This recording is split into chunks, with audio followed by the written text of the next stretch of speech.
تو حضور رومی جب تبریزی سے نہ ملے تھے تو سلجوق مملکت کے سب سے بڑے عالم دین تھے جو فتویٰ دے سکتے تھے اور ان چیزوں پہ اتنا یقین نہ رکھتے تھے، لیکن جب ان سے درویش شمس تبریزی ملا تو انہیں لگا یہ جو علم میرے پاس ہے یہ شمس کے علم کی بانسبت رائی کے دانے کے برابر ہے۔ ہم مرزا صاحب کی اسی تنقید کے باعث آج مولانا روم پہ ایک ویڈیو بنا رہے ہیں جس میں ہم ان کی بائیوگرافی، ان کے اعزازات، ان کی تعلیمات کو ڈسکس کریں گے اور جانیں گے کہ کیا مرزا کی باتیں سچ ہیں یا وہ صرف تنقید برائے تنقید کر رہا ہے، اور علم چاہے وہ کتابی ہو یا روحانی کیا مرزا رومی سے زیادہ جانتا ہے؟ تو اس کی یہ بات کہ مولانا رومی نے انبیاء کی گستاخیاں کی ہیں، تو کیا ہے مولانا جلال الدین رومی کی تعلیمات؟ آئیں ہم جانتے ہیں یہ سب سے پہلے مولانا جلال الدین رومی کی بائیوگرافی پیش خدمت ہے۔ دوستو، مولانا جلال الدین رومی جو کہ عام طور پہ مولانا روم کے نام سے مشہور ہیں، 13ویں صدی کے مشہور فارسی شاعر، فقہ حنفیہ سے تعلق رکھنے والے ایک عظیم اسلامی اسکالر تھے۔ مولانا جلال الدین رومی افغانستان کے شہر بلخ میں 30 سپٹمبر 1207 عیسوی میں پیدا ہوئے۔ ان دنوں اس علاقے کو خراسان کہا جاتا تھا اور یہاں تاجک نسل باکثرت موجود تھی، اس لیے کچھ لوگ آپ کو تاجک نسل سے ہی قرار دیتے ہیں۔ مورخین متفق ہیں کہ آپ کے والد کی جانب سے سلسلہ نسب آپ کا حضرت سیدنا ابوبکر صدیق رضی اللہ تعالی عنہ سے جا ملتا ہے۔ آپ کا خاندان اس خطے میں خراسان کی فتح کے موقع پر آباد ہوا تھا۔ آپ کی دادی خوارزم شاہی خاندان سے تعلق رکھتی تھی۔ مولانا جلال الدین رومی کے والد شیخ بہاؤالدین ولد بہت بڑے عالم دین اور صاحب روحانیت تھے۔ علمی بلندی کے سبب انہیں سلطان العلماء کہا جاتا تھا۔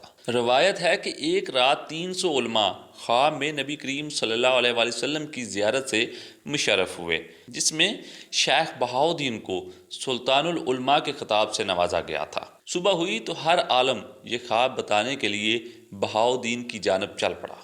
یوں وہاں 300 علماء جمع ہو گئے، جبکہ اسی رات خود شیخ بہاؤالدین نے بھی ایسا ہی خواب دیکھا تھا، تو انہوں نے علماء کے کچھ کہنے سے قبل ہی اپنا خواب بیان کر دیا تھا۔ اس کے بعد سے سلطان العلماء کا لقب ان کے نام کا حصہ بن گیا۔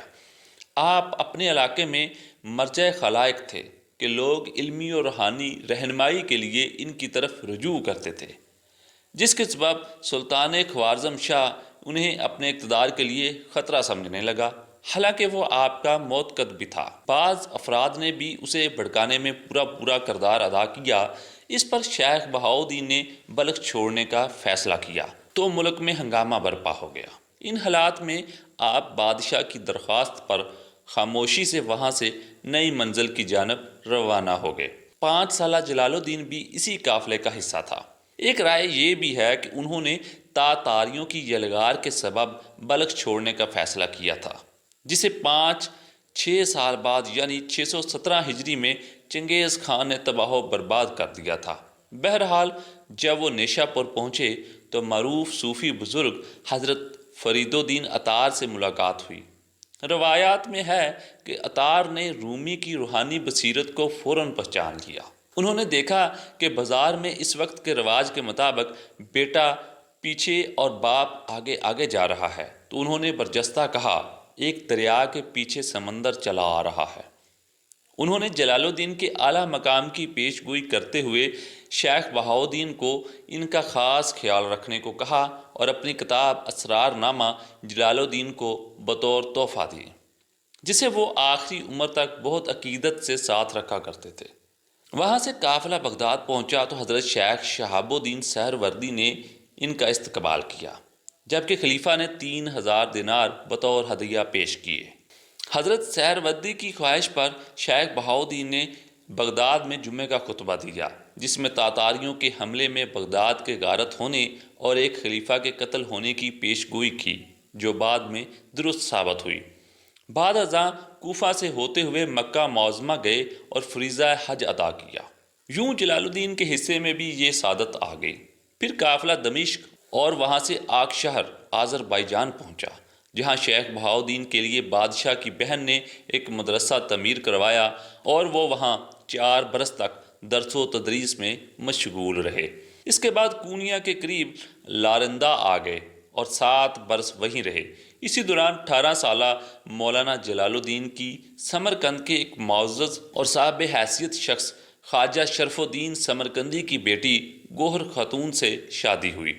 جب سلطان علاؤالدین کو شیخ بہاؤالدین کے لارندہ میں قیام کی اطلاع ملی تو انہوں نے وہاں کے گورنر کو ایک خط لکھا جس میں نہ بتانے پر ان کی سخت سرزنش کی اور حکم دیا حضرت شیخ کے کونیا آنے کے انتظامات کیے جائیں، جبکہ شیخ بہاؤالدین سے بھی کونیا منتقل ہونے کی درخواست کی، جس پر وہ اہل خانہ اور دیگر ہمراہیوں کے ساتھ کونیا پہنچے تو بادشاہ استقبال کے لیے محل سے باہر آیا۔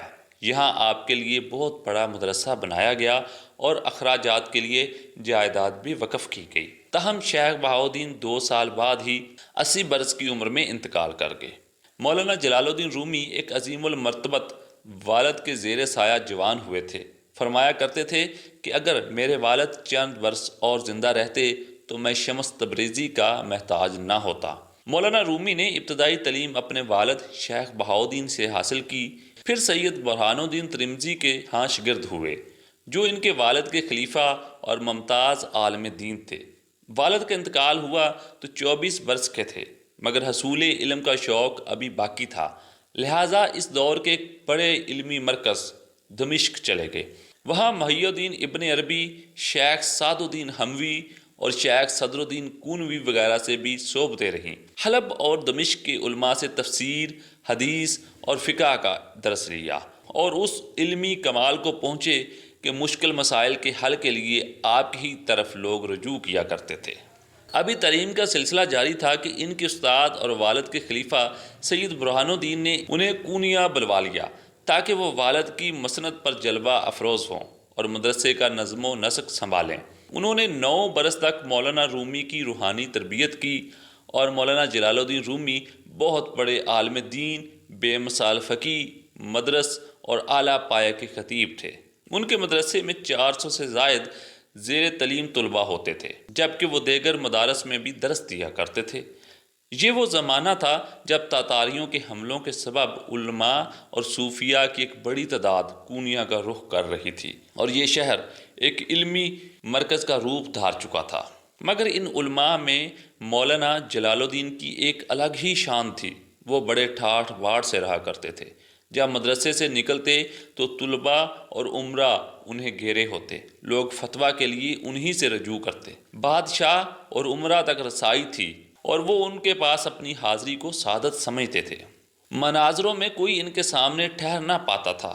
عوامی اجتماع سے بھی خطاب کیا کرتے تھے جس کی بہت زیادہ شہرت تھی۔ تقریباً 12-15 سال تک درس و تدریس کا یہ سلسلہ جاری رہا، مگر پھر ایک روز زندگی نے ایسا پلٹا کھایا کہ مولانا جلال الدین رومی مولائے روم بن گئے۔ مولوی ہرگز نہ شد مولائے روم، تا غلام شمس تبریز نہ شد، یعنی میں کبھی مولائے روم نہ بن سکتا جب تک شمس تبریز کا غلام نہ ہوا ہوتا۔ ہوا یوں کہ ایک روز ایک مجذوب صفت شخص سے ان کی ملاقات ہوئی جس نے انہیں اپنا اسیر بنا لیا اور پھر مولانا کی زندگی کا ایک نیا باب شروع ہوا۔ یہی وہ باب ہے جس نے انہیں دائمی شہرت بخشی۔ یہ اس وقت کی بات ہے جب وہ 40 برس کے تھے۔ اس سلسلے میں مختلف روایات بیان کی جاتی ہیں۔ ایک حقیقت یہ بھی ہے کہ اگر مولانا رومی نہ ہوتے تو شمس تبریزی کو بھی کوئی نہیں جانتا اور ان کی بزرگی اور کمالات سے کوئی واقف نہ ہو پاتا۔ کہا جاتا ہے کہ شمس تبریزی یہ دعا مانگا کرتے تھے کہ خدا انہیں اس شخص سے ملا دے جو ان کی صحبت کا متحمل ہو سکے، اور پھر ان کی ملاقات رومی سے کونیا میں ہوئی۔ رومی کے سوانح نگار افلاکی اور سپہ سالار نے لکھا ہے کہ شمس رات کے وقت وارد ہوئے تھے اور ان دونوں کی ملاقات سرائے کے باہر ایک دکان پر ہوئی تھی۔ رومی کے ایک اور سوانح نگار پنہار کا کہنا ہے کہ اب نہ وہاں کوئی سرائے ہے نہ کوئی دکان ہے، بلکہ اس جگہ کو مجمع البحرین کہا جاتا ہے، یعنی 2 سمندروں کے ملنے کی جگہ۔ اور مولوی سلسلے کے لوگ ہر سال موم بتیاں جلا کر اور چراغاں کر کے اس ملاقات کی یاد تازہ کرتے ہیں۔ کہا جاتا ہے کہ ایک روز مدرسے میں تالاب کے کنارے طلباء کو درس دے رہے تھے کہ ایک مرد قلندر وہاں آیا اور پوچھا، این چیز یہ کیا ہے؟ مولانا نے جواب دیا، این آ علم، است کہ تو نمی دانی، یعنی یہ وہ علم ہے جو تم نہیں جانتے۔ یہ سنتے ہی اس مجذوب نے آؤ دیکھا نہ تاؤ کتابیں اٹھائیں اور پانی سے بڑے تالاب میں پھینک دیں۔ اس زمانے میں ہاتھ سے کتابیں لکھی جاتی تھی اور نسخے بہت مشکل سے ملتے تھے، لہٰذا کتابیں پانی میں گلتے دیکھ کر غم و غصے سے جلال الدین کا حال برا ہو گیا۔ سب اس شخص پر چڑھ دوڑے، اس نے تالاب میں ہاتھ ڈالا اور کتابیں نکال کر سامنے رکھ دیں۔ یہ دیکھ کر سب حیران رہ گئے، وہ پہلے کی طرح خشک اور درست حالت میں تھی۔ مولانا جلال الدین نے حیرت سے پوچھا، این چیست؟ جواباً مجذوب نے کہا، ای آ علم است کہ تو نمی دانی، یہ وہ علم ہے جو تم نہیں جانتے۔ اس کے بعد مولانا ان کے ساتھ ہو گئے۔ تاہم ایک دوسری روایت ہے جو زیادہ درست ہے۔ ایک بار شمس تبریز نے دعا مانگی کہ الہی کوئی ایسا بندہ ملا جو میری صحبت کا متحمل ہو سکے۔ اس پر انہیں غیب سے آواز آئی کہ تم بدلے میں کیا دو گے؟ تو شمس تبریزی نے کہا، میں اپنا سر یعنی میں اپنی زندگی قربان کر دوں گا۔ تو انہیں روم جانے کا اشارہ ہوا۔ وہ وہاں پہنچ کر ایک سرائے میں ٹھہرے۔ جب مولانا جلال الدین رومی حسب معمول طلباء اور عمراء کے جلوے میں وہاں سے گزرے تو شمس تبریز ایک دم ان کے سامنے آ گئے اور ان سے کچھ ایسے سوالات کیے جو روحانی اسرار و رموز سے بھرپور تھے۔ مولانا رومی نے اپنی داست میں ان کے جواب دیے، لیکن جب شمس تبریزی نے ان کے اسرار بیان کیے تو وہ ہکا بکا رہ گئے۔ نیز شمس تبریزی کی روحانی توجہ نے انہیں کچھ ایسا گائل کیا کہ پھر انہی کے ہو کر وہ رہ گئے اور انہیں اپنے ساتھ مدرسے لے آئے۔ مختلف روایات کے مطابق وہاں 40 روز 3 ماہ یا 6 ماہ تک دونوں نے بزرگ صلاح الدین نامی شخص کے حجرے میں چیلہ کشی کی، جس کے دوران صاحب حجرہ کے علاوہ کسی کو اندر آنے کی اجازت نہ تھی۔ اب مولانا تھے اور شمس تبریزی تھے، باقی تمام مشاغل چھوٹ گئے۔ درس و تدریس کا سلسلہ منقطع ہوا، واعظ کہنا بھی چھوڑ دیا۔ یہ صورتحال طلباء کے ساتھ ساتھ ان کے ماننے والے اور عام شہریوں کے لیے بھی پریشان کن تھی۔ اس لیے وہ شمس تبریزی کے خلاف ہو گئے کہ اس دیوانے نے نہ جانے مولانا پر کیا سحر کر دیا ہے۔ جب بات بڑھی تو ایک روز شمس تبریزی چپکے سے دمشق چلے گئے۔ جب صبح مولانا رومی کو ان کے یوں غائب ہونے کا علم ہوا تو جدائی کے صدمے میں بے حال ہو گئے۔ دیوانہ وار انہیں ادھر ادھر ڈھونڈتے پھرتے، سب سے لاتعلق ہو کر خود کو گھر تک محدود کر لیا۔ اس پر لوگ مزید پریشان ہو گئے۔ ان کے خیال کے برعکس شمس تبریزی کے جانے کے بعد مولانا کی حالت بہتر ہونے کی بجائے مزید بگڑ گئی اور وہ ان سے ملاقات تک نہیں کر رہے تھے۔ اس پر انہوں نے مولانا سے معافی مانگی، جبکہ اس دوران انہیں یہ بھی معلوم ہو گیا کہ شمس تبریز دمشق چلے گئے ہیں۔ لہٰذا مولانا رومی نے اپنے بیٹے سلطان ولد کو وہاں بھیجا اور انہیں اپنے ساتھ کونیا لے آنے کا کہا۔ اب بھی مولانا جلال الدین رومی سارے کام چھوڑ چھاڑ کر شمس کے ہی آگے پیچھے رہتے، ہر وقت انہی کا دم بھرتے۔ کچھ دنوں بعد شمس تبریز کی شادی ہوگی اور مولانا نے اپنے گھر کے قریب ہی ان کی رہائش کا انتظام کر دیا۔ رومی شعر گوئی کو برا سمجھتے تھے، لیکن شمس تبریزی کی وجہ سے وہ اس کی جانب بھی مائل ہو گئے اور انہوں نے اللہ اور اس کے رسول حضرت محمد صلی اللہ علیہ وآلہ وسلم کی شان میں اشعار لکھنے کے ساتھ ساتھ شمس تبریزی کے لیے بھی ہزاروں اشعار لکھے۔ اس طرح معاملات ٹھیک چل رہے تھے۔ پھر مولانا کے چھوٹے بیٹے علاؤالدین اور شمس تبریزی کے درمیان گھر کے قریب سے گزرنے کے معاملے پر تنازع شروع ہو گیا۔ جو لوگ شمس تبریز کو ناپسند کرتے تھے انہوں نے بھی موقع سے فائدہ اٹھایا اور علاؤالدین کو خوب بھڑکایا۔ تنازع نے شدت اختیار کر لی تو شمس تبریزی ایک روز اچانک غائب ہو گئے اور پھر کبھی ان کا کوئی سراغ نہ مل سکا۔ کئی سوانے نگاروں کا خیال ہے کہ انہیں علاؤالدین نے شہید کر دیا تھا۔ تاہم اس زمن میں یہ روایت بھی نظر انداز نہیں کی جا سکتی کہ شمس تبریز کی اہلیہ چند روز بیمار رہ کر انتقال کر گئی تھی اور شمس کو ان سے بہت زیادہ محبت تھی۔ اسی سبب وہ شکستہ دل لیے کہیں چلے گئے، جبکہ روحانی حلقوں میں یہ بھی رائے ہے کہ انہیں جو کام دیا گیا تھا چونکہ وہ مکمل ہو گیا تھا، یعنی کہ مولانا کی روحانی تربیت، اس لیے وہ وہاں سے چلے گئے۔ بہرکیف شمس تبریز کے یوں غائب ہونے پر مولانا رومی کی حالت ایک بار پھر غیر ہو گئی۔ انہوں نے مرشد کی تلاش شروع کر دی۔ اس مقصد کے لیے اپنے بڑے بیٹے سلطان ولد کو دمشق بھیجا اور خود بھی 2 مرتبہ وہاں گئے۔ لوگ حیران تھے کہ ایک عالم فاضل شخص ایک دیوانے کو یوں کیوں ڈھونڈتا پھرتا ہے۔ تلاش کا یہ سلسلہ ناکام رہا اور پھر مولانا کی طبیعت میں بھی کسی حد تک ٹھہراؤ آ گیا۔ تاہم ان میں ایک تبدیلی یہ آئی کہ وہ مولانا جلال الدین جو کبھی سما کے خلاف تھے، پھر سما ہی ان کی زندگی بن گیا۔ ہر چند کے اسلام میں اس کے جائز یا ناجائز ہونے پر ابھی تک بحث جاری ہے، لیکن رومی کے بعد سما کا چلن بہت عام ہو گیا۔ ایک روایت کے مطابق وہ اس سے واقف تھے، لیکن ایک دن وہ عالم مہویت میں صلاح الدین زرکوب کی درکان سے گزرے جہاں سونے چاندی کے ورق کوٹے جا رہے تھے۔ وہ اس کی لے میں کھو گئے۔ افلاکی نے لکھا ہے، جب ہتھوڑی کی لے میں ڈوبی ہوئی آواز پر رومی وجد میں آ گئے تو شیخ صلاح الدین خود باہر نکل آئے اور رومی کے ساتھ اس وجد و رقص میں شریک ہو گئے اور اپنے شاگردوں اور کاریگروں کو اشارہ کیا کہ وہ اپنے ہاتھ نہ روکیں، خواہ اس میں کتنا ہی سونا کیوں نہ ضائع ہو جائے۔ یہ رقص کی حالت ظہر سے عصر تک قائم رہی۔ اس دوران کچھ اور لوگ بھی شامل ہو گئے۔ رومی کہتے ہیں سما زرخیز زمین کے لیے بارش کی طرح ہے، لیکن یہ ایک خطرناک چیز ہے جسے قابو میں کرنے کے لیے شیخ کا ہونا ضروری ہے۔ سما کو امام غزالی نے اگر مباح قرار دیا تھا تو رومی نے قطعیت کے ساتھ کہا تھا کہ پہلے سما کی اہلیت حاصل کرو، پھر سما اختیار کرو۔ رومی خود اشعار کہتے اور دوسروں کو بھی سنتے، جوش جذبات میں اٹھ کھڑے ہوتے اور جھومنے لگتے۔ آج کل ان کے مریدین جو مخصوص رقص کرتے ہیں وہ انہی کی پیروی کرتے ہیں۔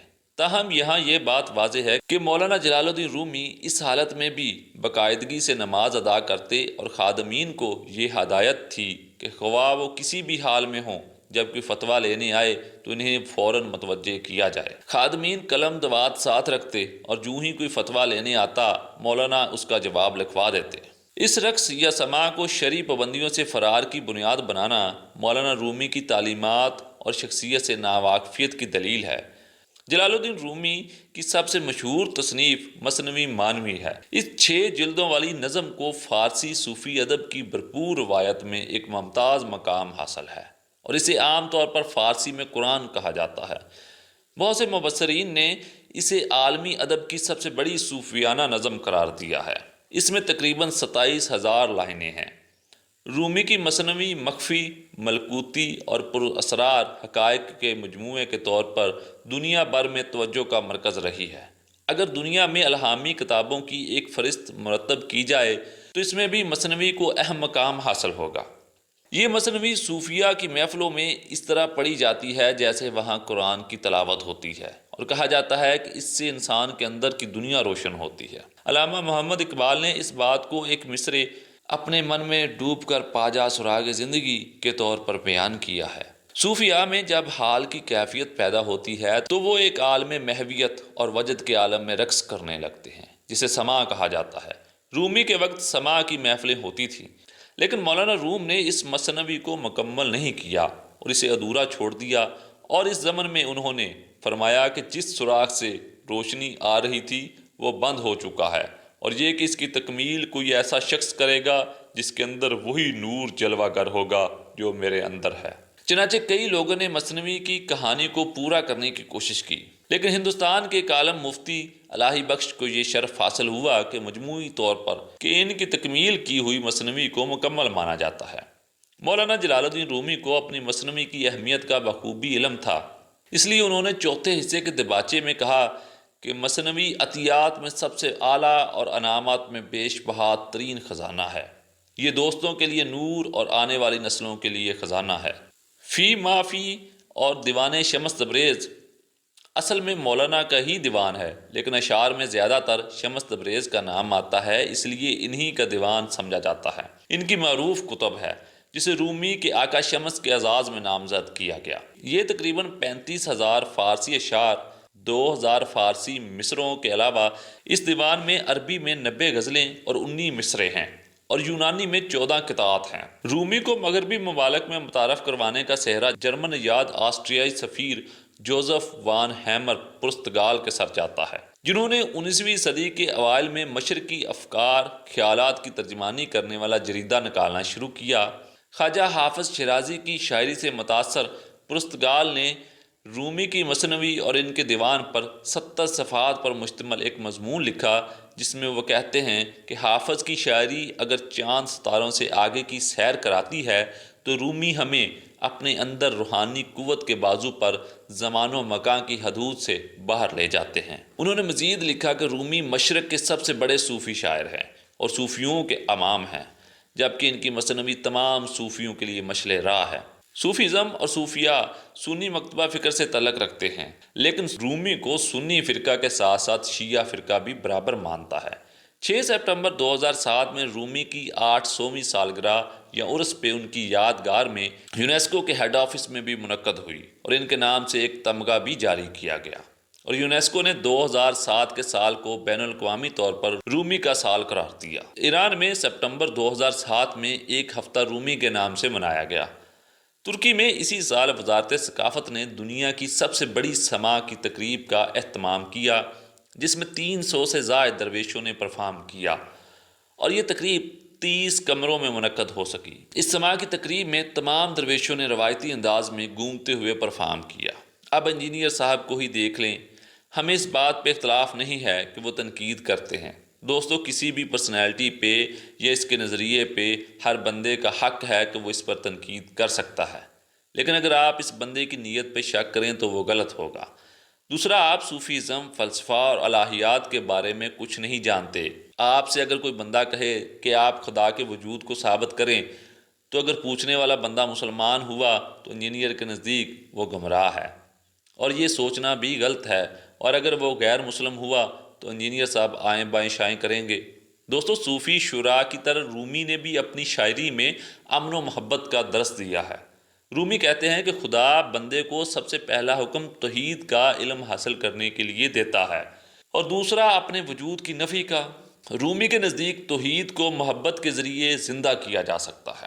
رومی توحید کے متعلق کہتے ہیں، جب یہ شعلہ بھڑکتا ہے تو محبوب کے علاوہ ہر چیز کو جلا دیتا ہے۔ اس کے متعلق رومی اپنی مثنوی میں لکھتے ہیں کہ میں منرل سٹیٹ یعنی معدنی حالت میں تھا اور میں مر گیا اور پودا بن گیا۔ پھر کہتے ہیں میں نباتاتی حالت یعنی پودے کی شکل میں تھا اور مر گیا اور حیوان بن گیا۔ پھر کہتے ہیں میں حیوانیت کی حالت میں مر گیا اور آدمی بن گیا۔ پھر میں کس بات سے ڈروں، میرے مرنے سے میں کبھی کم نہیں ہوا۔ اس سے اگلے مرحلے میں انسانی فطرت کی حالت میں مروں گا اور فرشتہ جا بنوں گا، لیکن مجھے اس مرحلے میں بھی چھلانگ لگانی ہے۔ میں وہاں سے بھی قربان ہو جاؤں گا، پھر میں وہ بن جاؤں گا جو وہم و گمان میں بھی نہ آ سکے۔ پھر میں غیر ہو جاؤں گا، عدم وجود مجھے پکارتا ہے، بے شک ہماری واپسی اسی طرف ہونی ہے۔ رومی مثنوی میں کہانیوں، روز مرہ کی زندگی کے مناظر، قرآنی آیات و تفسیر اور الہیات و میٹا فزکس کو ایک وسیع اور پیچیدہ قسم کے خوبصورت قالین کی مانند بنتا ہے۔ رومی موسیقی، شاعری اور رقص کو خدا تک پہنچنے کا ایک راستہ کہتا ہے۔ رومی فرماتے ہیں کہ موسیقی نے عقیدت مندوں کو اپنے وجود کو خدا کی طرف مرکوز کرنے میں مدد کی، اور یہ کام اتنی شدت سے ہوا کہ نفس تباہ ہوا اور روح دوبارہ زندہ ہو گئی۔ مثنوی میں ایک کہاوت ہے کہ حضرت موسیٰ علیہ السلام سے جو منسوب ہے، جس میں موسیٰ علیہ السلام کوہ طور پر جا رہے تھے تو راستے میں ایک چرواہے کو دیکھتے ہیں جو کہہ رہا ہے کہ اے اللہ، اگر تو میرے سامنے ہوتا تو میں تیری کنگھی کرتا، تیرے بال بناتا، تیرے لاڈ اٹھاتا۔ موسیٰ علیہ السلام نے اسے ڈانٹا کہ ایسا نہ کہو، خدا کو ان چیزوں کی حاجت نہیں ہے۔ تو وہ بندہ اس بات سے ڈر گیا اور ایسا کہنے سے رک گیا۔ جب موسیٰ علیہ السلام کوہ طور پر گئے اور خدا سے ہم کلام ہوئے تو خدا نے کہا، اے موسیٰ، تو نے میرے بندے کو ناراض کر دیا ہے۔ موسیٰ نے پوچھا، یا اللہ، کس بندے کی بات کر رہا ہے؟ تو خدا نے کہا، اس چرواہے کی جسے تو نے ڈانٹا۔ تو موسیٰ علیہ السلام واپس آئے اور اس چرواہے سے کہا، تم سے خدا خوش ہے، تم اپنا کام اور اپنی خدا سے محبت جاری رکھو۔ اس بات پہ انجینئر صاحب نے رومی کی تنقید کی ہے اور مذاق بھی اڑایا ہے۔ جناب، یہ چاہے اسرائیلی کہاوت ہو یا رومی کی ہو کہ خدا سے محبت زیادہ اچھی چیز ہے، نہ کہ خدا کا ڈر۔ یہ فرق ہے صوفی اور مولوی میں، اور جو بندہ سادہ ہے، زیادہ علم نہیں رکھتا، تو وہ خدا سے اپنی محبت کا اظہار جیسے چاہے کر سکتا ہے۔ یہ کیا بات ہوئی کہ خدا سے محبت کے لیے پہلے آپ کو باقاعدہ علم حاصل کرنا پڑے؟ محبت ان باتوں سے ماورا ہے، اور خدا کی محبت تو ان سب باتوں سے بہت ہی زیادہ ماورا ہے۔ اور یہ تو بالکل ایک کہاوت تھی جو سمجھانے کے لیے رومی نے بیان کی تھی، جو محبت اور ڈر کے درمیان فرق کو واضح کرتی تھی، اور انجینئر صاحب اس بات کو پتہ نہیں کہاں سے کہاں لے گئے۔ رومی کے ان خیالات سے ہی درویشوں کے چکر لگانے کا رواج ایک رسم کی شکل اختیار کر گیا۔ ان کی تعلیمات مولوی سلسلہ کی بنیاد بن گئی، جسے ان کے بیٹے سلطان ولاد نے منظم کیا تھا۔ رومی نے سماع کی حوصلہ افزائی کی اور موسیقی سننے اور رقص کرنے کی ترغیب دی۔ مولوی روایت میں سماع دماغ اور محبت کے ذریعے روحانی عروج کے صوفیانہ سفر کی نمائندگی کرتی ہے۔ اس سفر میں سالک علامتی طور پر سچائی کی طرف مڑتا ہے، محبت کے ذریعے ترقی کرتا ہے، انا کو ترک کرتا ہے، سچائی کو پاتا ہے اور کمال تک پہنچتا ہے۔ اس کے بعد سالک اس روحانی سفر سے زیادہ پختگی کے ساتھ محبت کرنے اور عقائد، نسل، طبقے اور قوموں کی تفریق کے بغیر پوری مخلوق کی خدمت کے لیے واپس آتا ہے۔ رومی کہتے ہیں کہ عاشق کا سبب باقی تمام اسباب سے الگ ہے۔ محبت خدا کے اسرار کا ستارہ ہے۔ رومی کا پسندیدہ آلہ ریڈ بانسری تھا۔ رومی کا فلسفہ انجینئر یا کسی مولوی کی طرح فرقہ وارانہ یا کسی پابندی کا شکار نہیں ہے۔ رومی کے روحانی نقطہ نظر کی گہرائی تنگ فرقہ وارانہ خدشات سے بالا تر تھی۔ اس لیے وہ کہتے ہیں کہ سالک کے راستے پر عقل مند اور دیوانے سب ایک ہیں۔ محبت کی راہ میں رشتہ دار اور اجنبی ایک ہوتے ہیں۔ وہ جسے انہوں نے محبوب کی ملن کی شراب پلائی، اس کی راہ میں کعبہ اور بتوں کا گھر ایک ہے۔ عقیدہ رسالت اور محمد صلی اللہ علیہ وآلہ وسلم کے متعلق رومی کے خیالات کچھ یہ ہیں۔ نور محمد صلی اللہ علیہ وآلہ وسلم دنیا میں کسی زرتشتی یا یہودی کو نہیں چھوڑتا، اس کی خوش قسمتی کا سایہ ہر ایک پر چمکے گا۔ پھر فرماتے ہیں کہ نور محمد صلی اللہ علیہ وآلہ وسلم کی 1000 شاخیں ہیں تاکہ یہ دنیا اور آخرت دونوں سرے سے آخر تک ضبط کر لیے جائیں، اور یہاں تک کہ پادری اپنی کمر سے باطل عقیدہ کی تاریں پھاڑ ڈال لیں۔ ایک جگہ لکھتے ہیں، جب تک زندگی ہے میں قرآن کا خادم ہوں، میں برگزیدہ محمد صلی اللہ علیہ وآلہ وسلم کے راستے کی خاک ہوں۔ اگر کوئی میرے اقوال سے اس کے علاوہ کچھ نقل کرے تو میں اس سے دستبردار ہوتا ہوں اور ان الفاظ سے ناراض ہوں گا۔ مثنوی کے پہلے صفحہ پر رومی فرماتے ہیں کہ یہ مثنوی کی کتاب ہے اور یہ دین کی جڑوں کی جڑیں ہیں اور یہ قرآن کی تفسیر ہے۔ 19ویں صدی کے ایران کے اہم ترین فلسفیوں میں سے ایک ہادی سبزواری نے اپنی کتاب میں فلسفیانہ تفسیر کے تعارف میں مثنوی اور اسلام کے درمیان تعلق کو کچھ یوں بیان کیا ہے۔ وہ کہتا ہے کہ یہ تصدیق شدہ تفسیر قرآن ہے اور یہ قرآن کے اسرار کی تفسیر ہے، کیونکہ یہ مثنوی ہے۔ جیسا کہ آپ دیکھیں گے، واضح آیات کے طور پر قرآن کی تفسیر ہے یہ، نبوی ارشادات کی وضاحت ہے یہ، نورانی قرآن کی روشنی کی ایک جھلک ہے، اور جلتے ہوئے انگارے اس کے چمکتے ہوئے چراغ سے اپنی شعاؤں کو روشن کرتے ہیں۔ قرآن کے خزانے کے ذریعے شکار کے حوالے سے کوئی بھی اس مثنوی میں تمام قرآن کی قدیم فلسفیانہ حکمت دیکھ سکتا ہے۔ یہ مثنوی مکمل طور پر فصیح قسم کا فلسفہ ہے۔ رومی کے کام کا Russian, German, Urdu, Turkish, Arabian, Bengali, فرانسیسی، اطالوی اور ہسپانوی سمیت دنیا بھر کی بہت سی زبانوں میں ترجمہ کیا جا چکا ہے۔ بہت سے کنسرٹس، ورکشاپس، ریڈنگ سمٹس کئی فارمیٹس میں پیش کیے جا رہے ہیں۔ رقص، پرفارمنس اور دیگر فنکارانہ تخلیقات کے طور پر بھی انہیں پیش کیا جاتا ہے۔ رومی کی شاعری کی تشریح کو انگریزی میں کولمین بارکس نے کیا، جس کی دنیا بھر میں نصف ملین سے زائد کاپیاں فروخت ہو چکی ہیں، اور رومی آج بھی امریکہ میں سب سے زیادہ پڑھے جانے والے شاعروں میں سے ایک ہے۔ شمالی ہندوستان میں ایک مشہور تاریخی نشان ہے جسے رومی گیٹ کے نام سے جانا جاتا ہے۔ میلوی صوفی آرڈر کی بنیاد رومی کے پیروکاروں نے ان کی موت کے بعد 1273 میں رکھی۔ ان کے پہلے جانشین صلاح الدین زرکوب تھے، جنہوں نے ایک دہائی تک رومی کی خدمت کی، اور رومی اپنے شاعروں میں سے ان کی بہت عزت کرتے تھے۔ رومی نے انہیں اپنا جانشین قرار دیا تھا، لیکن زرکوب ان سے جلد فوت ہو گئے۔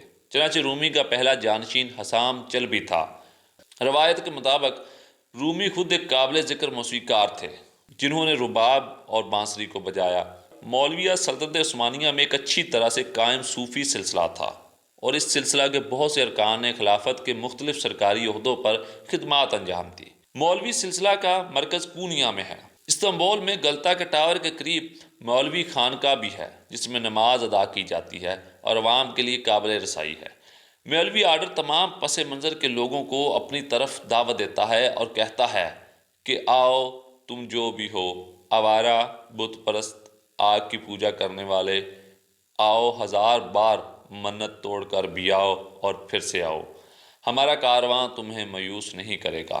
دوستو، جدید سیکولر جمہوریہ ترکی کی بنیاد کے ساتھ مصطفیٰ کمال اتاترک نے عوامی پالیسی کے دائرے سے مذہب کو ہٹا دیا اور اس سے صرف ذاتی اخلاقی رویے اور ایمان تک محدود کر دیا۔ 13 دسمبر 1925 کو ایک قانون منظور کیا گیا جس میں تمام مزاروں، درگاہوں اور عبادت گاہوں کو بند کر دیا گیا جن میں زیارت کی جاتی تھی۔ اکیلے استنبول میں 250 سے زیادہ مزاروں کے ساتھ ساتھ مختلف برادریوں کے اجتماعات کے لیے چھوٹے مراکز تھے۔ اس قانون نے صوفی سلسلوں کو تحلیل کر دیا، صوفیانہ ناموں، القابات اور ان کے القاب سے متعلق ملبوسات کے استعمال پر پابندی عائد کر دی گئی۔ تمام لوگوں کے اثاثے ضبط کر لیے گئے، ان کی تقریبات اور مجالس پر پابندی لگا دی گئی۔ قانون نے ان لوگوں کے لیے سزائیں بھی بنائی جن لوگوں نے دوبارہ سے صوفی سلسلہ کو قائم کرنے کی کوشش کی۔ 2 سال بعد 1927 میں کونیا میں مولانا کے مزار کو ایک میوزیم کے طور پر دوبارہ کھولنے کی اجازت دی گئی۔ 1950 کی دہائی میں ترک حکومت نے گھومنے والے درویشوں کو کونیا میں سال میں ایک بار پرفارم کرنے کی اجازت دینا شروع کی۔ 1974 میں گھومنے والے درویشوں کو پہلی بار مغرب کا سفر کرنے کی اجازت دی گئی۔ 2005 میں یونیسکو نے ترکی کی اس سماع کی تقریب کو انسانیت کی زبان اور غیر محسوس ورثے کے شاہکاروں میں سے ایک قرار دیا گیا۔ رومی اور ان کا مقبرہ 1981 سے 1994 کے 5000 کے ترک لیرہ کے بینک نوٹوں پر بھی دکھایا گیا۔ انجینئر صاحب، کہاں آپ اور کہاں جلال الدین رومی؟ کہاں وہ شخص جو بین المذاہب میں امن کا پیغام دیتا ہے، جسے تمام مذاہب کے لوگ مانتے ہیں؟ وہ امن کا درس دیتے ہیں۔ رومی وہ ہیں جن کا نام یونیسکو نے پورے ایک سال کے طور پر منایا۔ رومی تو وہ ہیں جن کو دنیا میں بہت زیادہ پڑھا جاتا ہے، اور انجینئر وہ ہیں جو ہماری سوسائٹی میں جہاں پہلے ہی نفرت کی کمی نہیں ہے وہاں اور پھیلا رہے، جہاں پہلے ہی پابندیوں کی کمی نہیں وہاں انجینئر صاحب اور لگا رہے ہیں۔ بھائی، آپ تنقید کرو لیکن ان کے بنیادی فلسفے کو غلط نہ کہو۔ امید کرتے ہیں آپ کو یہ ویڈیو پسند آئی ہوگی۔ ملتے ہیں اگلی ویڈیو میں ایک نئے موضوع کے ساتھ، تب تک کے لیے اللہ حافظ۔